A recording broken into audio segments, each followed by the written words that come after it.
Series ఇందులో ప్రధానంగా south group ద్వారా 100 కోట్లు అంశాన్ని గతంలోనే ఏదైతే రామచంద్రపల్లి రిమాండ్ రిపోర్ట్ లో కూడా ఈడీ ఆధారంగా తీసుకుంది. ప్రస్తుతం దాన్ని కోర్టుకి మళ్ళీ సమర్పించే అవకాశం కనిపిస్తుంది. అంటే ఏదైతే ఆధారాలు లేకుండా అరెస్ట్ చేశారు ఖచ్చితంగా కోర్టులో సబ్మిట్ చేయాల్సిన అవసరం ఉందనేది కూడా వీళ్ళ వాదన.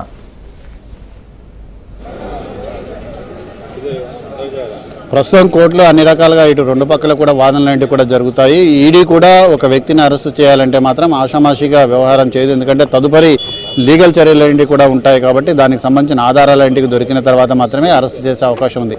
Prevention of money laundering act దాంట్లో ఉన్న చట్టము నియమ నిబంధనలు వీటన్నిటి ఆధారంగానే ఇక్కడ ఏదైనా తప్పు జరిగిందని భావిస్తే మాత్రమే నిర్ణయం తీసుకునే అవకాశం కూడా ఉంది. సో చూద్దాం రిమాండ్ రిపోర్ట్లో ఇంకా మిగిలిన అంశాలను వేటిని ఈడీ పొందుపరిచిందనేది కూడా చూడాలి. దాని ఆధారంగానే వాదనలు ఏంటి కూడా జరిగే అవకాశాలు కూడా ఉంటాయి. రాజేంద్ర, అయితే మరోవైపు నిన్న అరెస్టు సమయంలో ఈడీ అధికారులు మా మీద దాడికి పాల్పడ్డారు, ఈడీ అధికారులు మేము దాడి చేస్తుంటే ఈడీ అధికారులు అభియోగించారు. దీనికి సంబంధించి కూడా బీఆర్ఎస్ నేతల మీద కేసులు పెడతాం, కేటీఆర్ మీద కేసు పెడతామని ఈడీ అధికారులు చెప్పినట్టు కూడా తెలుస్తుంది. దీనికి సంబంధించి కూడా ఏమైనా కేసు పెట్టే అవకాశం కనిపిస్తుందా? రాజేంద్ర, ఇక్కడ ఈడీ కోర్టులో ఇటువంటి ఏమీ కూడా జరగవు. అవి ఎందుకనంటే అది ఈడీ స్థాయిలో అక్కడ హైదరాబాద్లో అంశం కాబట్టి విధులకు ఆటంకం కలిగించారంటే అది సివిల్ కంప్లైంట్ అనేది కూడా ఇవ్వాల్సి ఉంటుంది.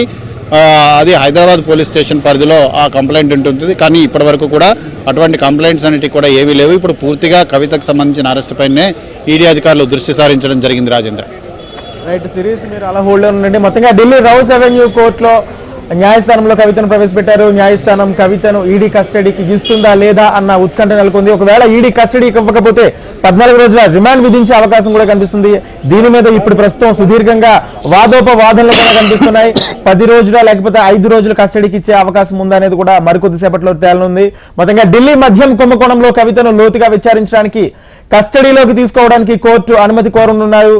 కవితను కస్టోడియల్ ఇంట్రాగేషన్ కోరనున్న క్రమంలో కోర్టు కస్టడీకి ఇస్తుందా లేదా అన్నది ప్రస్తుతం తేలాల్సి ఉంది.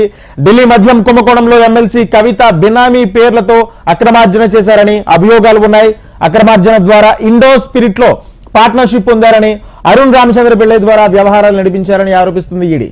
అయితే ఈడీ అధికారులు ఈ కేసులో కవిత పాత్రకు సంబంధించి పలు ఆధారాలు సేకరించారు.